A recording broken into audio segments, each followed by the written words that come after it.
and welcome my brother, my colleague, my friend, your Senator, the Reverend Raphael Warnock.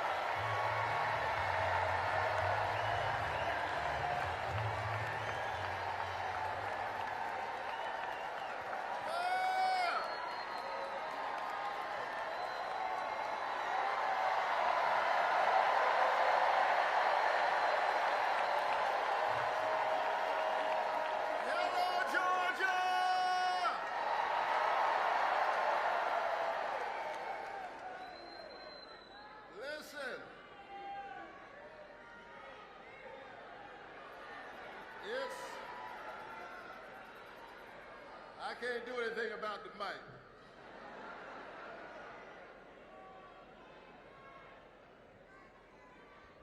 We are glad to welcome to the great state of Georgia the next President of the United States of America, Kamala Harris.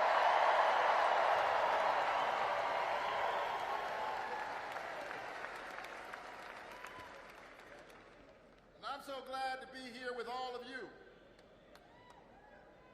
And I'm grateful to be here with my brother from another mother, John Ossoff.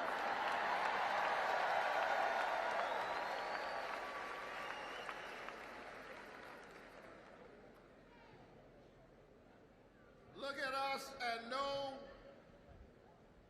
what the whole nation knows. That when America was in trouble, during the dark days of COVID-19,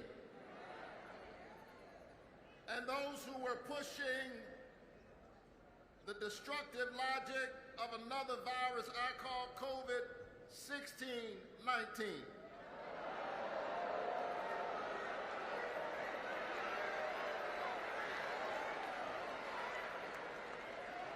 When there were those who were trying to divide us, because that's what people do who do not have vision. They traffic in division. They don't know how to lead us, and so they try to divide us.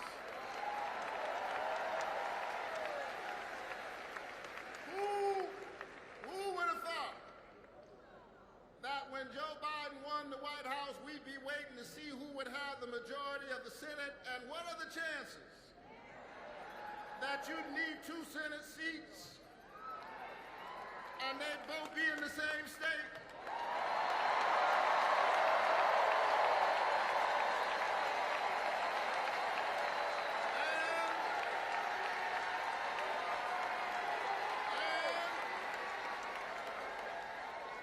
If somebody gave you those odds and said you'll need 2 Senate seats, they'll both be in the same state, you get to pick the state.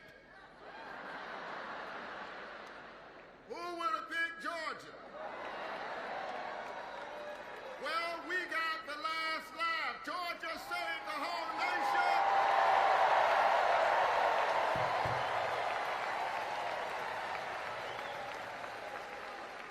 Georgia, you saved the nation one time, and I've got a feeling that Georgia is going to save the nation one more time.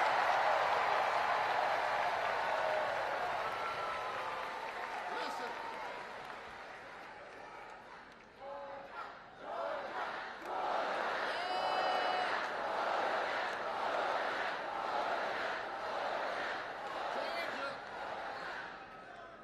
Georgia's on everybody's mind. And there's a reason. Because of what you did in 2020 and 2021, everybody knows that the road to the White House goes through Georgia.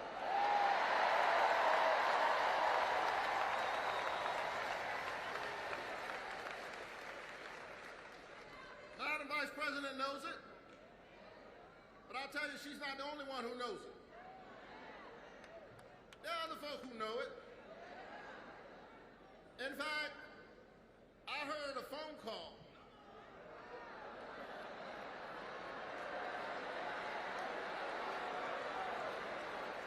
where Florida man called into Georgia and said, I need 11,870 votes. No, I want you to think about that. Georgia, Donald Trump tried to steal your vote. Kamala Harris is trying to earn your vote.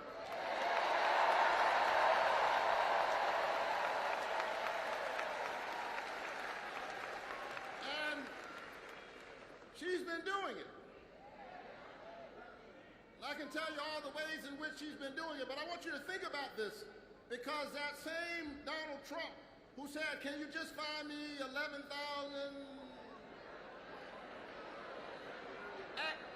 I heard him say, listen, because this struck me with a certain kind of deep, deep frustration as a Christian pastor. I heard Donald Trump say to a Christian group that if you vote for me, you won't have to worry about ever voting again.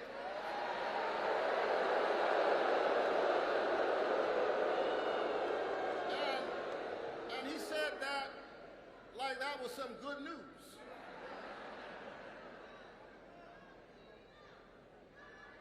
We are the state of John Lewis.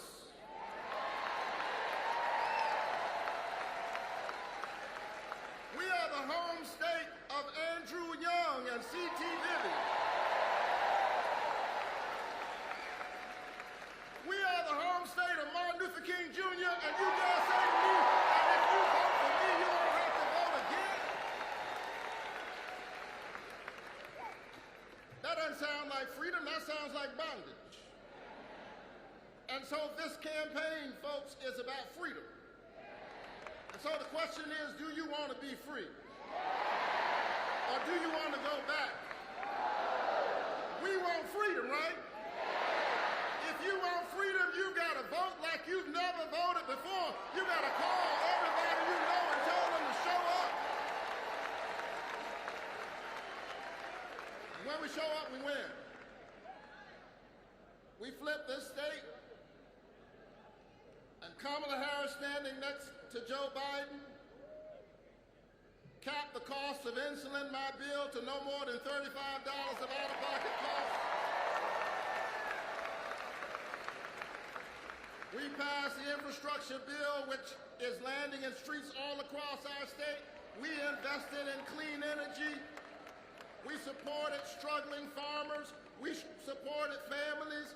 And we need a president who will get Georgia to finally do the right thing and expand Medicaid so we don't leave 640,000 Georgians in the Medicaid gap. We don't need somebody trying to tear up the Affordable Care Act. We need somebody who'll stand with us. We need somebody who'll tell us that we have to stand together. And so, I'm so proud to stand with Kamala Harris. Think about this. Her dad is of Jamaican descent. Her mother is of South Asian descent. And then she went to the great Howard University.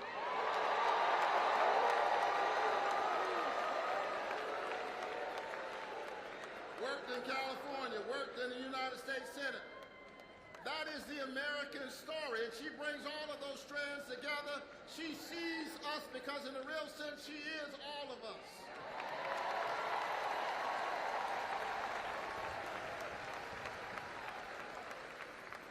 So we've got to send her to the White House.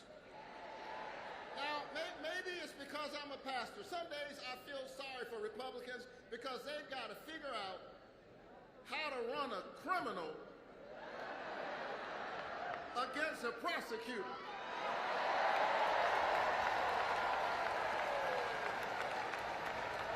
Kamala Harris is getting ready to prosecute the case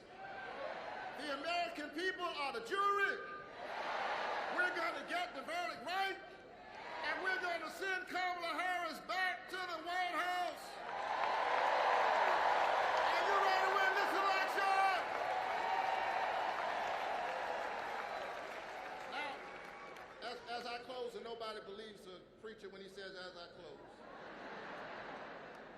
I've had many great experiences already with Madam Vice President, but I can't forget that day when we did an incredible thing.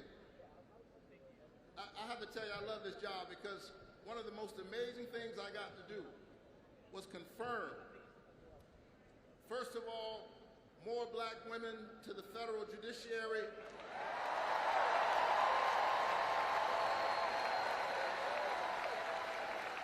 And all administrations combined, we got to confirm Ketanji Brown Jackson to the United States Supreme Court. And when we did that, the Vice President was sitting in the chair. Cory Booker and I were standing there talking to her, waiting on the vote to open. And she said, gentlemen, this is quite a moment. You know what you ought to do? You ought to take this moment and write a letter to somebody that comes to your mind. She made that suggestion to us, you know, the way black women make suggestions.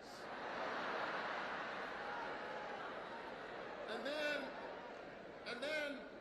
she handed each of us, United States senators, a sheet of paper. But it wasn't just any sheet of paper, it was the letterhead of the Vice President of the United States of America. So I sat down and I wrote a letter to my 5-year-old daughter. She was 5 at the time, Chloe. And I said, dear Chloe, today we confirm to the United States Supreme Court Justice Ketanji Brown Jackson in the history of our nation. She's the first Supreme Court justice who looks like you with hair like yours.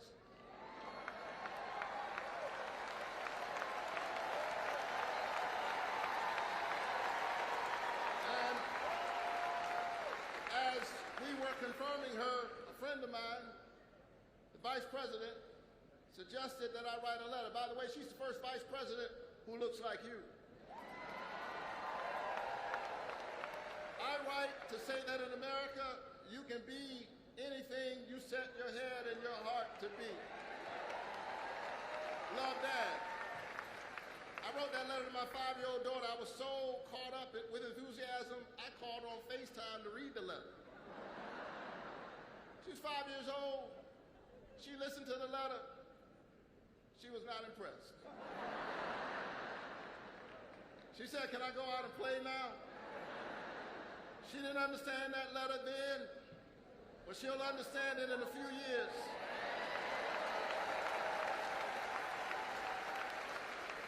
I wrote that letter to my daughter. For Georgia, America, now is our time to write a letter to all of our children. Now is our time to write a letter to the future. Are you ready to write a letter to the future? Are you ready to tell your children that you stood up for democracy, that you stood up for a woman's right to choose, that you stood up for health care, that you stood up for the dignity of work? Are you ready to write a letter that says you stood up for the planet, that you embraced an America that embraces all of our children? Together we did it before, and together